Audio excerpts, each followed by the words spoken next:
Hey Grummies, welcome back to my channel and welcome to today's video. So today is a bit of like a different video. It is a sit down. I'm not gonna really I wouldn't categorize it as a podcast video, but I don't know yet. We are still in the thinking of that. Now, wait, let me move my necklace because I feel like you guys can hear it like bobbling. So it goes to the back. But anyways, so what we're gonna be doing today, let me explain. So I have like a few books physically that I haven't read or I've been thinking about rereading, but I've been like skeptical maybe to read it or like reread it. And so pretty much in this video, I will be reading the first chapter of the book and then kind of commenting on it and talking about like the likeliness of me reading it. And towards the end of the video, as you guys are watching this video and reading the first chapter with me while listening to it, I want you guys to help me to maybe choose maybe my next read, whatever I do it. Because there are a few interesting reads here. Like, I could totally imagine some very good reads here, but we don't know yet. Okay, so we are going to go one by one. There's like 11 or 10 books here that we're going to talk about. Okay. Hey, Requirements. So a little chit-chat from future me editing me. So pretty much instead of reading a full chapter, since in a lot of books, one chapter is very, very long, I kind of just read like a few pages of each chapter, unless like I think maybe one or two of these books I maybe got through the whole chapter because they're very short, but in most cases they're very long, so I just read like 1 page or 2 pages through it. So just so you guys know, little heads up. First we have King of Scars, which is a book I've already read, but I want to reread because, okay, so this is part of like what is it called? The Grishaverse. Yeah, exactly. And I read actually Shadow and Bone a long, long time ago, and Six of Crows duology also. And I recently read, last year I reread the Six of Crows duology. I DNF'd the second book. You guys can watch my whole experience. I'll try to link the video where I reread the Six of Crows duology and like my thoughts on it again. What do I think? Is it better now? Is it worse? All that kind of shit.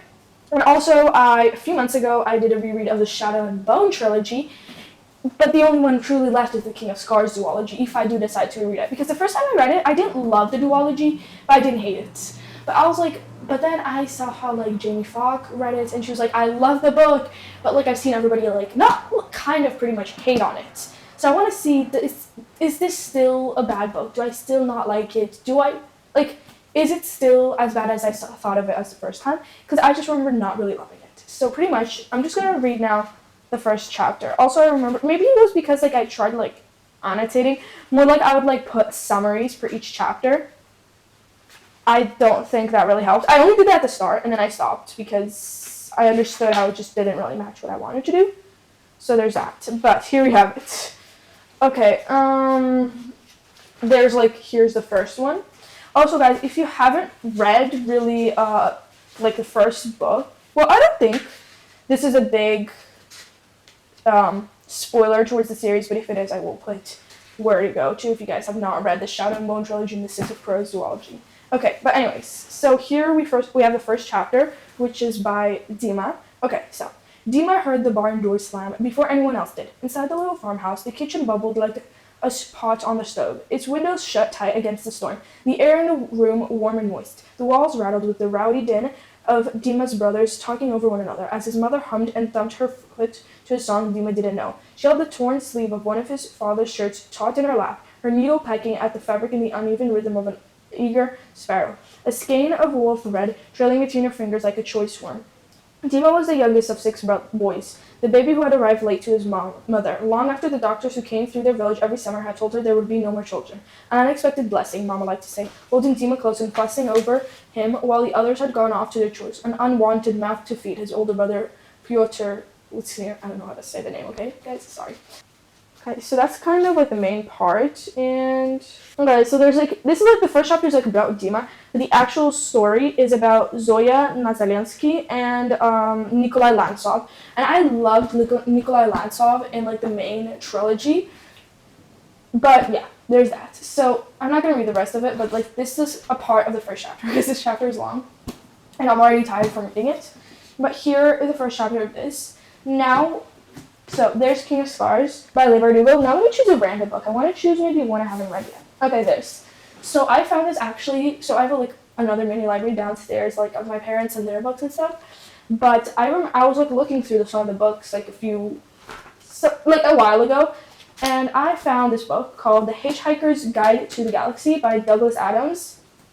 It is very a simple book and like obviously very very simple, like super big writing and like photo and stuff. I was like interested, like why not just read it? Like something simple, something that's like childish and fun. Like I would love to read something like that. Haven't read it yet, so this will be a surprise to me and you guys both. Alright, so here it is. This is like a guide to the guide. That's kind of cute. And here we have The Hitchhiker's Guide to the Galaxy. I think this is here, chapter 1. Let me see how long it quickly is before I start so I know if I'm going to read the whole chapter for you guys or just a part of it, because I don't want this video to be too long, obviously. Okay, it's kind of long. Maybe we'll read half of it because I'll read more than last time, maybe. Okay. Anyway, so now we have The Hitchhiker's Guide to the Galaxy, first chapter.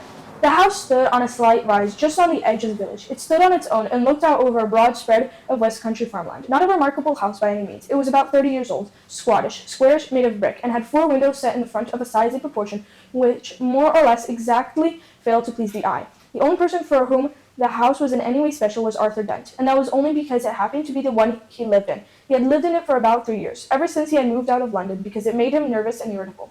He was about 30, as well, tall, dark-haired, and never quite at ease with himself. The thing that used to worry him most was the fact that people always used to ask him what he was looking so worried about. He worked in local radio, which he always used to tell his friend was a lot more interesting than they probably thought. It was too. Most of his friends worked in advertising.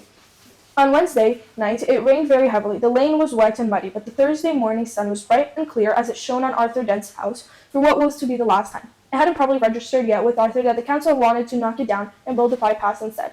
At 8 o'clock on Thursday morning, Arthur didn't feel very good. He woke up blearily, got up, wandered blearily round his room, opened a window, saw a bulldozer, found his slippers, and stomped off to the bathroom to wash. Toothpaste on the brush, so scrub. Shaving mirror. Pointing at the ceiling, he adjusted it. For a moment, it reflected a second bulldozer through the bathroom window. Properly adjusted, it reflected Arthur Dent's bristles. He shaved them off, washed, dried, and stomped off to the kitchen to find something pleasant to put in his mouth. Kettle, plug, fridge, milk, coffee, yawn. The word bulldozer wandered through his mind for a moment in search of something to connect with. The bulldozer outside the kitchen window was quite a big one. He stared at it. Yellow, he thought, and stomped off back to his bedroom to get dressed. Passing the bathroom, he stopped to drink a large glass of water, and another. He began to suspect that he was hungover. Why was he hungover? Had he been drinking the night before? He supposed that he must have been. He caught a glint in the shaving mirror. Yellow, he thought, and stomped on to the bedroom. He stood and thought. The pub, he thought. Oh dear, the pub. He vaguely remembered being angry. Angry about something that seemed important. He'd been telling people about it at great length. He rather suspected. His clearest visual recollection was of glazed looks on other people's faces. Something about a new bypass he just found out about. It had been in the pipeline for months, only no one seemed to have known about it. Ridiculous, he took a glass of water. It would sort itself out, he decided. No one wanted a bypass. The council didn't have a leg to stand on. It would sort itself out. God, what a terrible hangover had earned him, though. He looked at himself in the wardrobe mirror. He struck out his tongue. Yellow, he thought. The word yellow wandered through his mind, in search of something to connect with. 15 seconds later, he was out of the house and lying in front of a big yellow bulldozer that was advancing up his garden path. So I'm going to stop here. I don't know, it's very simplistic, I guess, but like it's like talking, I feel like it kind of repeats itself a bit, but it could be an interesting book. So it's like pretty much about, so like Arthur Dent is having a bad day, and even before the Earth gets demolished to make way for a new hyperspace express route, and then things get even worse, and like him having only like 3 things, a towel, a small yellow fish, and a book. He has to navigate through the universe with some unreliable aliens, and then I guess like some things happen and stuff like that. So that's the second book. Very simplistic. I don't know if I really enjoy it, but we'll see. You guys have to choose for me, right? Maybe I'll later do a video where like the books you guys chose we're gonna like, talk about and whatever. Okay, here, like I'm gonna read them. The ones you choose. So next I have an Olivia Blake book. I have the Atlas 6. I've had this book for a while, I'll tell you guys. A while, not that little amount of time. And I've never read an Olivia Blake book. I'm kind of scared to read it. There's the Atlas 6. I also have actually the Atlas Paradox here too. There's also a third book that's out because this is a trilogy. I don't know the name of the third book, but I need to buy that too if I start enjoying these two books. So there's that. Also, I really love the artwork in this book. Like, it's so cute. It's so beautiful. Like, I don't know if you guys can see it, but it's freaking amazing. I love it. So here it is. This book, it doesn't have, okay, so it has very few chapters. There's like the beginning, and then there's one which has like weapons, and then there's like a lot of chapters of like different people in it. I don't know. Do I read to you guys the beginning chapter thing? Read the whole beginning because it's 1, 2, 3, 4-ish chapters. So yeah. Okay. Beginning. Perhaps it was a tired thing. All the references of the world had already made to the Ptolemaic Royal Library of Alexandria. History had proven the library to be endlessly fascinating as a subject, either because the obsession with what it might have contained was bound only by the imagination, or because humanity longs for things most ardently as a collective. All men can love a forbidden thing, generally speaking, and in most cases, knowledge is precisely that. Lost knowledge, even more so. Tired or not, there's something for everyone to long for when it comes to the Library of Alexandria, and we have always been a species of highly susceptible to the call of the distant unknown. Before it was destroyed, the library was said to contain over 400,000 papyrus scrolls on history, mathematics, science, engineering, and also magic. Many people incorrectly assume time to be a steady incline, a measured arc of growth and progress, but when history is written by the victors, the narrative can often misrepresent that shape. In reality, time as we experience it is merely an ebb and flow, more circular than it is direct. Social trends and stigmas change, and the direction knowledge moves is not always forward. Magic is no different. The little known truth of the matter is that the Library of Alexandria burned down to save itself. It died to rise again. Its burning less metaphorically phoenix-like and more strategically Sherlockian.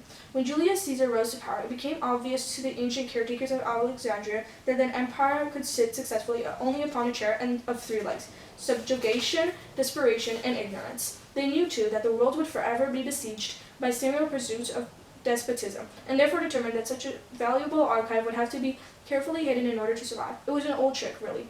Death and disappearance to start anew. This rebirth depended entirely on the library's ability to keep its own secret.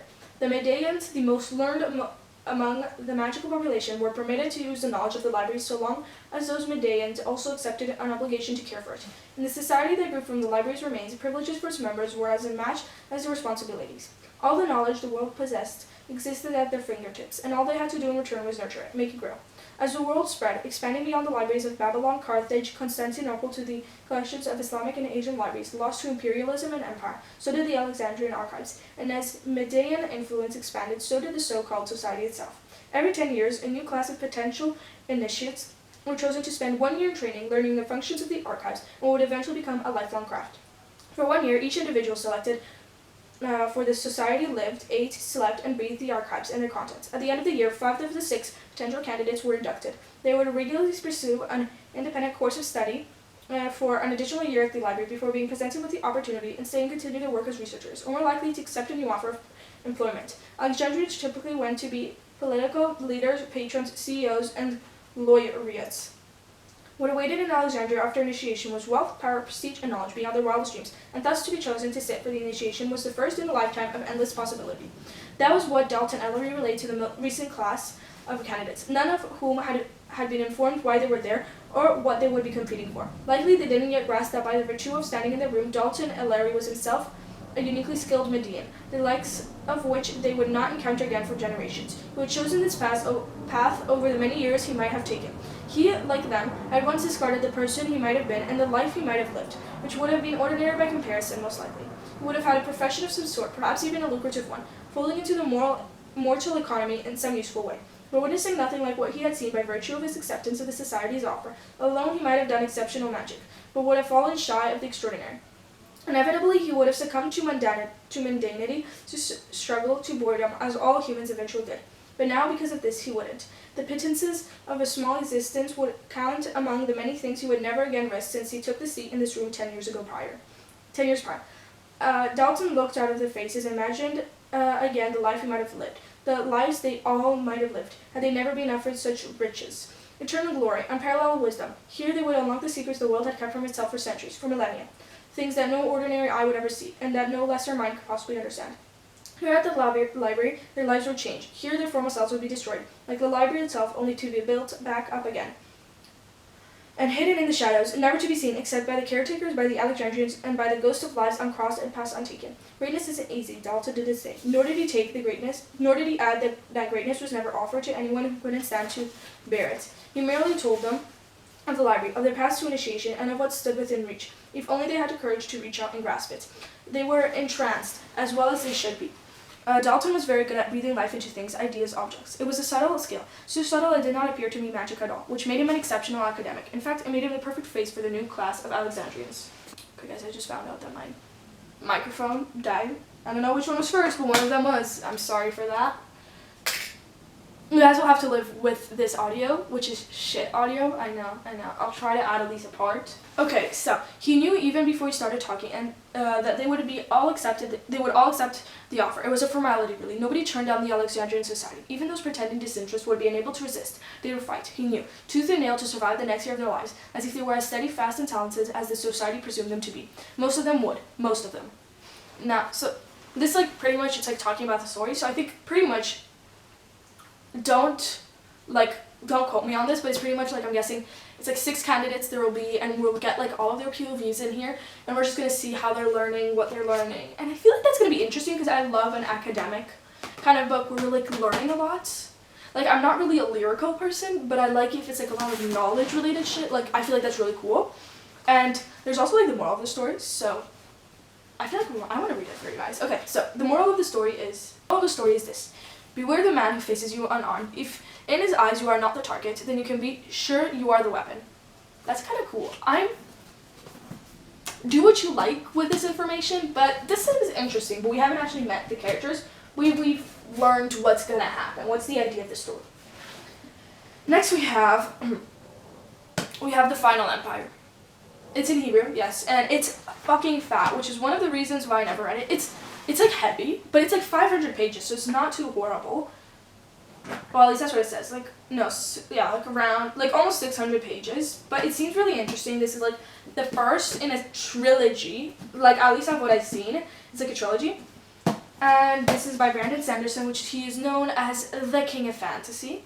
Now I'm gonna be reading to you guys the first chapter in English. I'm thinking, what if I just... This is part 1. There's parts, but there's also a prologue. I don't know if you guys want to read the prologue instead. Here we have now this. Currently the book that I'm most interested in is Atlas 6. I've been wanting to read it for a while. Maybe I want to do a video where I read all of these books, because I feel they're going to be very interesting. Anyways, okay. Ash fell from the sky. Vin watched the downy flakes drift through the air, leisurely, carelessly free. The puffs of soot fell like black snowflakes, descending upon the dark city of Luthadel. They drifted in corners, blowing in the breeze and curling in tiny whirlwinds over the cobblestones. They seemed so uncaring. What would be like that? What would that be like? Vin sat quietly in one of the crew's watchholes, a hidden alcove built into the bricks on the side of the safe house. From within it, a crew member could watch the street for signs of danger. Vin wasn't on duty. The watchhole was simply one of the few places where she could find solitude. And Vin liked solitude. When you're alone, no one can betray you. Reen's words. Her brother had taught her so many things, then had reinforced them by doing what he always promised he would, by betraying her himself. It's the only way you learn. Anyone will betray you, Vin. Anyone. The ash continued to fall. Sometimes Vin imagined she was like the ash, or the wind, or the mist itself. A thing without thought, capable of simply being, not thinking, caring, or hurting. Then she could be free. She heard shuffling a short distance away. Then the trapdoor at the back of the small chamber snapped open. Vin, Ulf said, sticking his head into the room. There you are. Callan's been searching for you for a half hour. That's kind of why I hid in the first place. You should get going, Ulf said. The job's almost ready to begin. Ulf was a gangly boy, nice after his own fashion, naive if one who had grown up in the underworld could ever really be called naive. Of course, that didn't mean he wouldn't betray her. Betrayal had nothing to do with friendship. It was a simple fact of survival. Life was harsh on the streets, and if a Ska thief wanted to keep from being caught and executed, he had to be practical. And ruthlessness was the very most practical of emotions. Another of Reen's sayings. Well, you should go. Cameron's mad. When is he not, however? Vin nodded, scrambling out of the camped, yet comforting confines of the watchhole. She brushed past Olaf, hopped out the trapdoor, moving into a hallway, then a rundown pantry. The room was one of the many at the back of the store that served as a front for the safe house. The crew's lair itself was hidden in a tunneled stone cavern beneath the building. Okay, I'm only going to read this much, but I like this. Okay, I'm gonna say to almost all of them that I'm enjoying this. I don't have any thoughts towards it. Obviously, it's just the first segment of the first chapter, not even the whole first chapter. It does still scare me. Yes, I know. Like, knowing that it's 500 pages shouldn't, like, it doesn't make it that long. Hey, Wakumi, so we are back. So continuing, I had to take a break because of my throat, and also because both my microphone and my camera died, and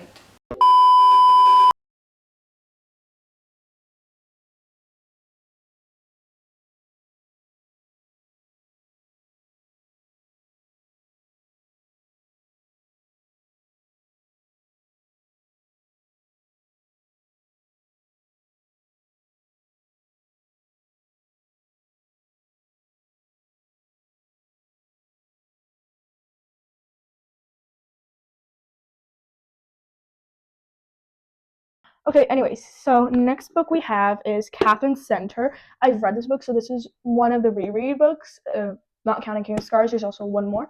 Um, Pretty much, I've already read this book. In Hebrew, if I purely translate it, it literally says blind date, but it's actually called Hello Stranger. You guys might know it. I've read it, but I want to reread it in Hebrew, out of interest.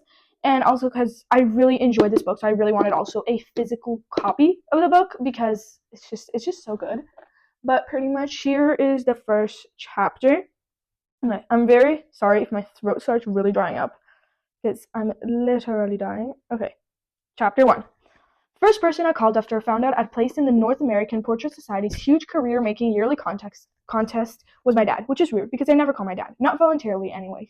Sure, I called on birthdays or Father's Day or New Year's, hoping to get lucky and miss him so I could leave a sing-songy message like, so sorry to miss you, get the credit, and be done. But I called only out of obligation, never for fun, never ever just to talk, and never, God forbid, to share things. My goal was always not to share things with my father. How broke I was, how I was still endlessly failing in my chosen career. I'd given up on yet another relationship and moved into my not fit for human habitation art studio because I couldn't afford a place of my own. That was all need to know information, and he definitely didn't need to know. He gave me some structure in a way, crafting ongoing fake success stories about myself for himself and my evil stepmother, Lucinda.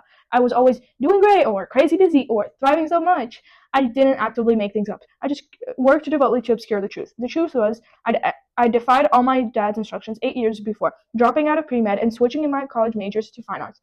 Fine arts? My dad had said, like he'd never heard the term before. How exactly are you supposed to make a living with that? I gave him a little shrug. I'm just going to be an artist. Wow, those words did not land well. So you're telling me, he demanded, that little vein in his forehead starting to darken, that you want to be buried in a pauper's grave?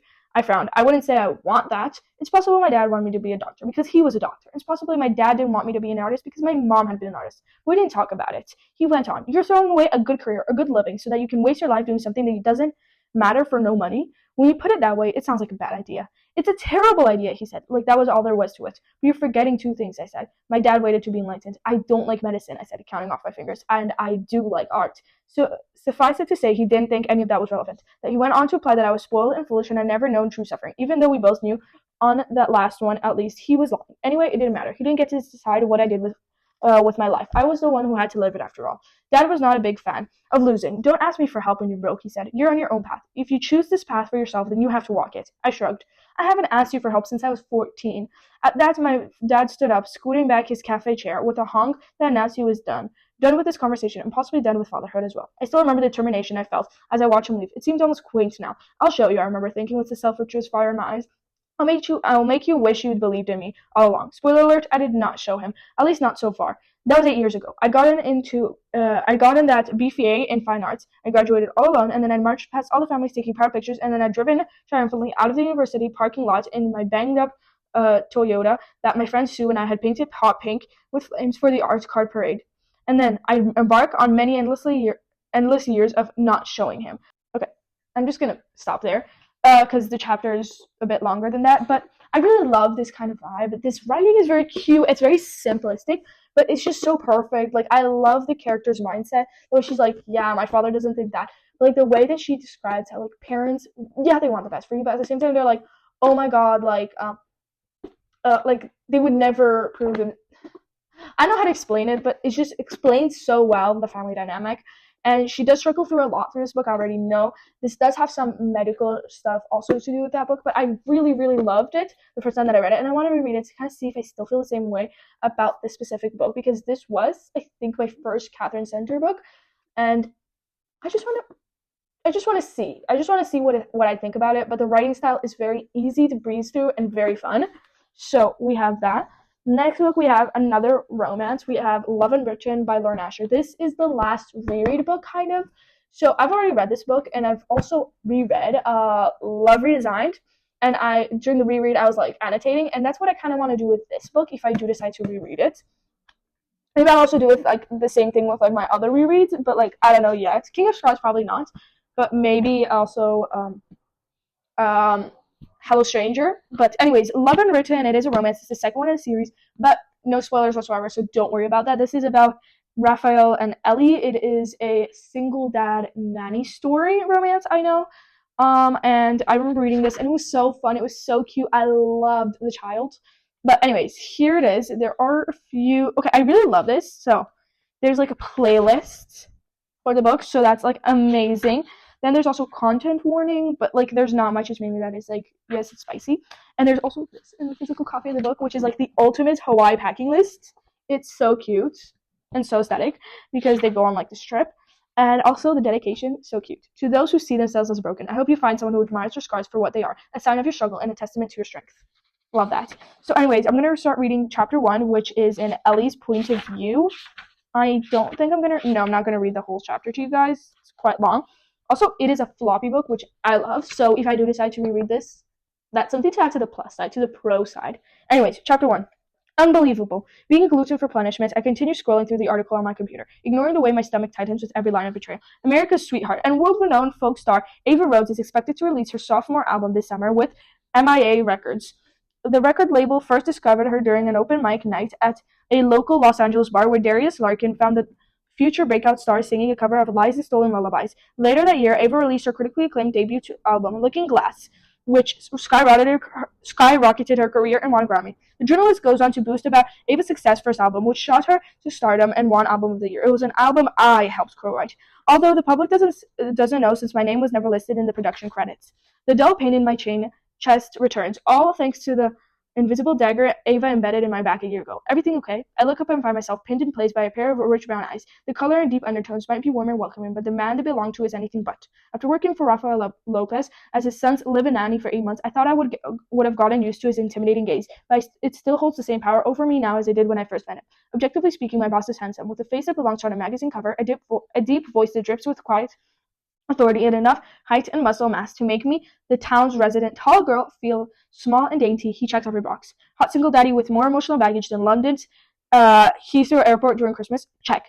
Brilliant tech billionaire who teamed up with his cousin to create Dwelling, the most popular real estate app on the market, painfully cliche yet impressive nonetheless. So, check. A philanthropist with a life mission to find and rescue mistreated animals before fostering them in his backyard barn. Triple check and triple threat. In fact, I could spend the next 30 minutes listing Raphael's redeeming qualities, but nothing, and I mean absolutely nothing would make up for his biggest con. He is my boss. Whatever silly spark of attraction I felt toward him since we were teenagers no longer mattered once I was hired as his son's nanny. While it was difficult at first to ignore the way my heart raced whenever my old high school crush looked at me, it only took a few encounters to ruin the fantasy I created in my head about the lonely Lake Wisteria single dad. My change of heart has anything to do with his post-divorce wardrobe change and the lumberjack aesthetic he has maintained for the last 2 years. But rather, the rugged personality comes along with it. I can deal with an ungodly amount of flannel shirts and picking up after Raphael's dusty cowboy hats, but I draw the line at his constant scowls and an insistence on making me feel like an outsider despite working for him for nearly a year. Okay, so that's a part of the first chapter. I really love this book. I remember loving it for like Nico, the kid, and also the relationship that Ellie has with the kid and that Raphael has with the kid. And like even now at the start of the book, even though you see how like Ellie believes that like Raphael hates her and all of that, he's still like there's something in there. There is something in there, and that one makes it interesting. And I'm no loving this book. It is a long book. It's like here, let me find it. Oh my god, the next book is going to be in 2025. That's good. This has 570 pages, so it's like a long book for a romance, like very thick. Like, here's Catherine Center's book, and then here's Love Unwritten. You see the difference, right? It's not just me. It's very different sizes, but this is an interesting book. I loved it, and I would love to reread it just to see, and like, I had so many quotes I highlighted the first time I read it, so I'd love to see what else I can pick up on in this book. Next, we have Foul Lady Fortune by Chloe Gong. I read a duology by her that's part of this like world, and I didn't enjoy it that much. The second book was a bit better than the first, but like I didn't really like it, to say the truth. And this one I bought before I read the duology. I found out later on that you were supposed to read the duology before this duology, so I was like, okay, let me read that. Didn't really enjoy it, and that's why I've never really got into reading this.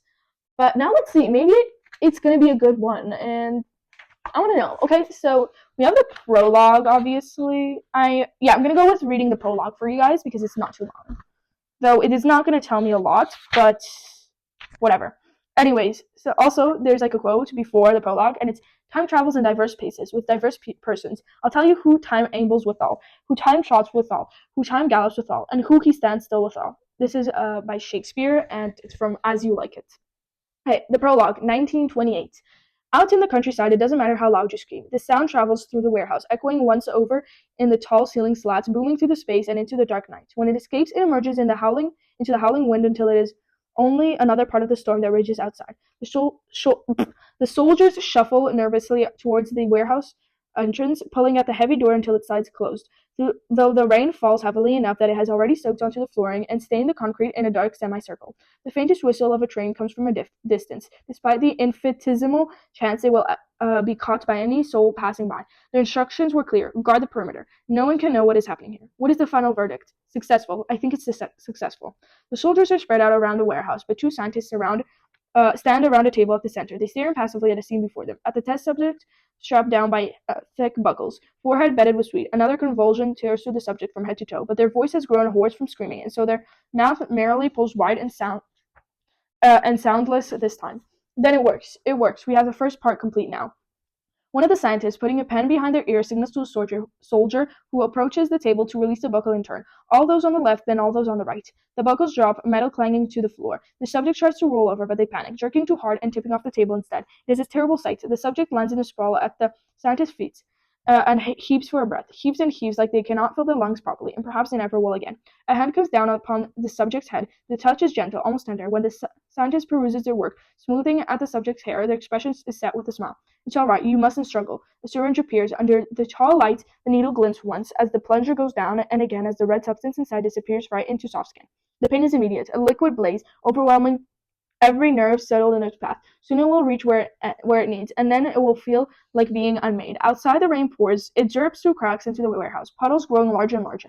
The first scientist gives the subject one more affectionate pat. You are my greatest achievement, and greatest still is yet to come. But until then, the subject cannot keep their eyes open anymore. Weakness turns every limb heavy, each thought in their mind fleeting like ships sighted in fog. The subject wants to say something, scream something, but nothing will form. Then the scientist leans in to whisper into their ear, landing the final strike and piercing the fog as cleanly as a blade. Oblivious. And that's it. That's for that. I think, okay, I don't know how to feel about this. Obviously, reading the prologue is not a good idea, except for, like, the Atlas 6. The Atlas 6 told us, it was more like information, not a prologue. But this, I don't know, because for me, prologues don't really tell me enough, and usually I don't enjoy prologues. But this was okay. Obviously, it was very, like, you don't know anything what's going on. You don't understand what it is. But I feel like it could probably later tell us more on the story. And as the story goes on, maybe this will become useful information. This is about the main character's sister, like from the other duology that I was talking about. I don't remember the name of it. I just remember it just not really being that good. It's just, I don't know, it was kind of slow. I hope that this book isn't as slow paced, but I honestly don't know. But it does sound interesting as it's set in Shanghai, 1931, and it's about Rosalind Lang. So if you guys read the other series, if you know what I'm talking about, then you know this character. But here it is. That's Foul Lady Fortune for you guys. I don't know how to feel about it, honestly. Then we have another thick book, Shantaram. This is a real life story, if I'm correct. Yeah. So it's about a true story of 8 years in the Bombay underworld. I don't, like, my brother and my mom recommended this for me. Like, they said you should totally read this at some point. It could be like an interesting book, but I'm very scared to read it, first of all, because I'm not really one to read about true stories. If it's long as literally almost 1,000 pages, that doesn't really give me the vibe that I want. Like, it just scares me out of my heck. It's like 930 something pages, but yeah, there's that. Here it is. So I'm probably not going to read the whole first chapter, and there's like 5 parts just in the book. Also, the pages are so thin, which scares the fuck out of me. And the chapters are not super long. Like, obviously, all these books, most of them don't have super long chapters, but it's just like I'm not ready to read like 5, 6 pages, and I'm not sure you guys are ready to hear that many pages. But whatever. Here we go. Chapter 1. It took me a long time and most of the world to learn what I know about love and fate and the choices we make. But the heart of it came to me in an instant. While I was chained to a wall and being tortured, I realized somehow through the screaming in my mind that even in the shackled, bloody helplessness, I was still free. Free to hate the men who were torturing me or to forgive them. It doesn't sound like much, I know. But in the flinch and bite of the chain, when it's all you've got, the freedom is a universe of possibility. And the choice you make between hating and forgiving can become the story of your life. In my case, it's a long story and a crowded one. I was a revolutionary who lost his ideals in heroin, a philosopher who lost his integrity in crime, and a poet who lost his soul in a maximum security prison. When I escaped from that prison over the front wall, between 2 gun towers, I became my country's most wanted man. Luck ran with me and flew with me across the country to India, where I enjoyed the Bombay Mafia. I worked as a gun runner, a smuggler, and a counterfeiter. I was changed on 3 continents, beaten, stabbed, and starved. I went to war, I ran into the enemy guns, and I survived while other men around me died. They were better men than I am, most of them better men whose lives were crunched up in mistakes and thrown away by the wrong second of someone else's hate or love or indifference. And I buried them too many of those men, and agreed their stories and their lives into my own. But my story doesn't begin with them or with the mafia. It goes back to the first day in Bombay. Fate put me in the game there. Luck dealt the cards that led me to Karla Saranan, and I started to play it out. That hand from the first moment I looked into her green eyes. So it begins the story, like everything else, with a woman and a city and a little bit of luck. This is just the first page. But I really like the writing style. It just flows. No, it doesn't flow. It's more like I feel like it could tell a very great story. It's just very lyrical, but that's the problem. It's lyrical. I'm not good with lyrical books. I'm more of I need it to go fast paced, but I feel like this could be a very interesting book. It is, like, I feel like it's very interesting, and this is like literally in the early 80s, where like an armed robber and heroin addict escaped from an Australian prison to India, and where he lived in the Bombay slum. Like, this is what I'm just reading from the back. But it sounds very interesting, but it's just scary. It just scares me to read it because it's so long and because it's based on a true story, and I'm not very good with nonfiction. But I feel like this could be a very interesting book if I ever do decide to pick it up. A very long one, but a very interesting book. Now we have 2 books left. Okay, next we have this book, which is The School for Good and Evil. It's like a prologue to the actual series. I bought this a while ago because I needed to find something to read in Spanish. Did I ever read this? No. Why? Because I remember I tried to read the actual series a while back, and I just never really cared to actually pick it up and continue it. I just didn't really care for it. But since it's in Spanish, I have the translated version of the first chapter. Okay, if not for a boy named Aladdin, the School for Good and Evil might never have started kidnapping readers like you. You'd be safe in your beds instead of stolen to a world where fairy tales come true for some and end in death for others. But Aladdin is where the tale starts. The tale of what happened between the schoolmasters, 2 brothers, Good and Evil, who ruled the legendary school. But Aladdin hasn't the faintest clue he's part of a larger story. He's too busy thinking about his magic lamp. He should have been working at his family tailoring shop, but like usual, he'd slipped away the moment his father turned his back, bounding off to Mahaba market on the hunt for good fortune. Mahaba sparked him to life. The smells, the sounds, the girls, and an hour that was worth 1,000 days in his family shop. He knew he should work in the shop, of course, that a good boy would do as he's told. The tailors don't marry the sultan's daughter, and that's what he dreamed of, a princess in a crown and the respect of the people, the kind of respect that no one gave him. Good morning, Raja. Busier than usual today, Aladdin greeted the fruit seller. Raja gave him a dirty look. Lovely day, Shilpa. Look at all the crowds, Aladdin said to the fish vendor. Shilpa spat in his direction. Shall we play a game of dice, Basu? Aladdin asked a skinny man at the corner. Basu fled. Aladdin sighed, his hands in the pockets of his ragged blue jacket. He had a reputation as a thief, a cheat, and a loiterer. But what choice did he have? He had no money, status, or name in the world. And to earn these things, sometimes you have to take shortcuts. And today was a perfect day for action. The market bustling like it was a holiday, full of kids with parents fussing over them by their favorite treats. Aladdin had never seen Mahaba like this, not even at New Year. That's when he heard 2 men talking in an alleyway as he passed. 2 men he knew well, Salim and Asim. So I'm just going to stop here. I don't know how to feel about this book because, honestly, it is more like middle grade, kind of like that, The Hitchhiker's Guide to the Galaxy, but this could be a very interesting and easy read, I feel like. And, if I enjoy it, I could totally go into the series. But also, they're like mainly I didn't start because I just don't want to read it in Spanish. I know. It's just because I feel like I read much slower in Spanish, and I feel like it's just much easier to read it in English. But it could still be good, and if I enjoy it, then I could totally read like the actual full series because there's like 6 other books. But I feel like it could be an interesting book, and it's a nice fantasy world to be introduced into. But I don't have any thoughts towards it yet. So we have that, and now we conclude to the last book. Okay, guys? So, let's take it out.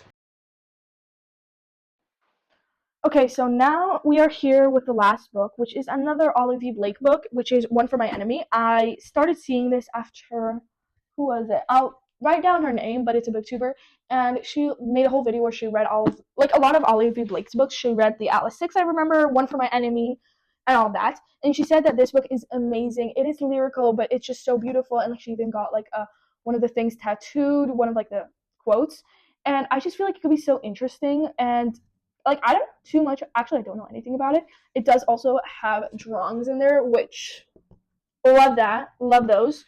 I don't really know what it is about. I will read the prologue to you guys. It is 2 pages, and it does have like, I think it has to do a lot with Shakespeare, and I think there's also a second book which is like Masters of Death, but no idea for sure.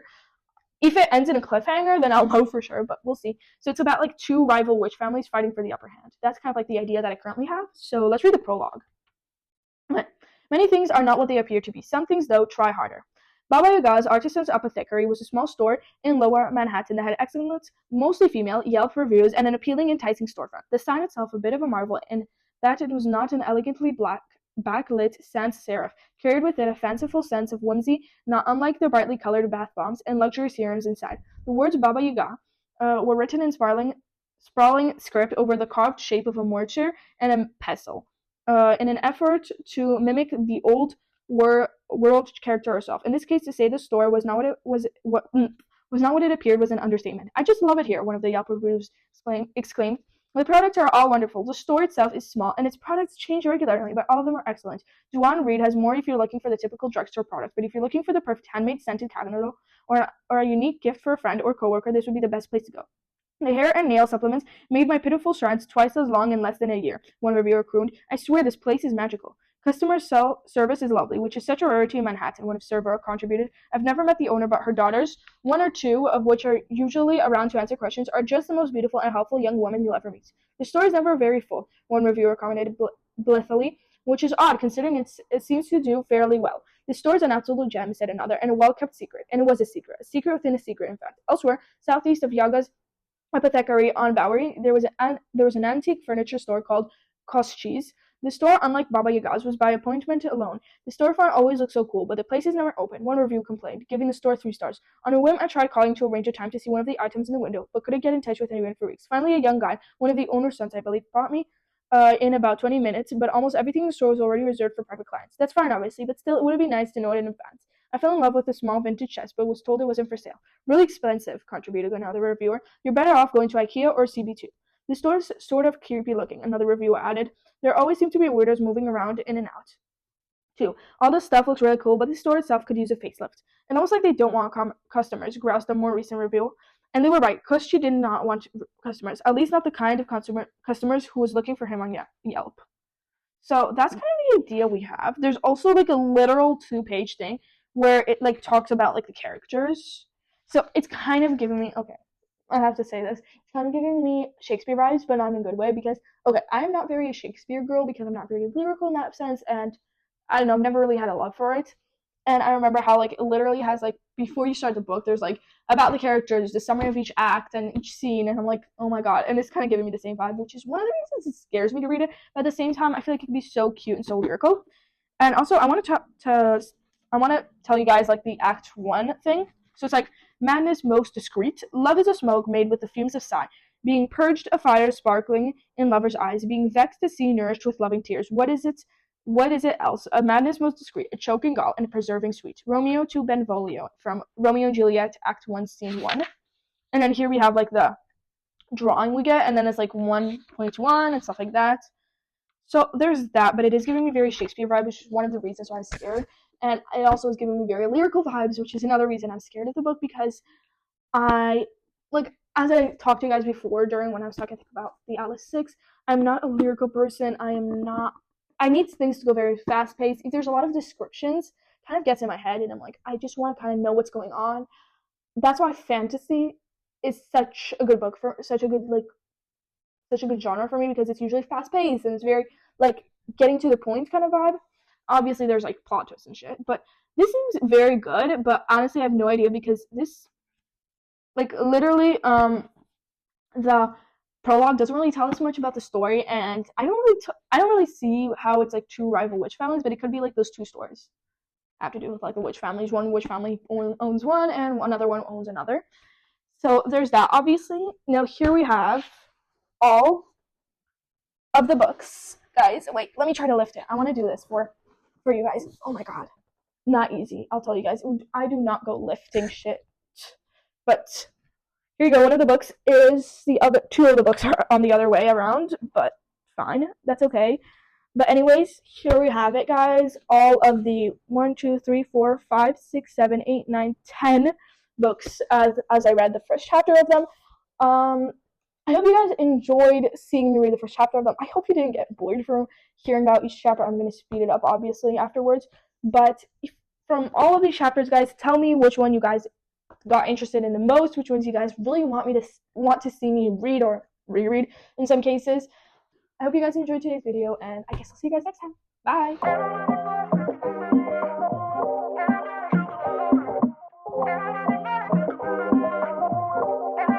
If you do one for me, I don't usually need nobody, but lately I've been on my own too long and deep, baby. Deep inside, I need your company. I need your energy, please. A fly private, the last time I let you go and I regret it, baby. So drop your pen and I'm headed the way you're headed. I need you, same way your body need a heartbeat, same way you gotta sneak to Arby's. Honestly, if I be honest, I want you.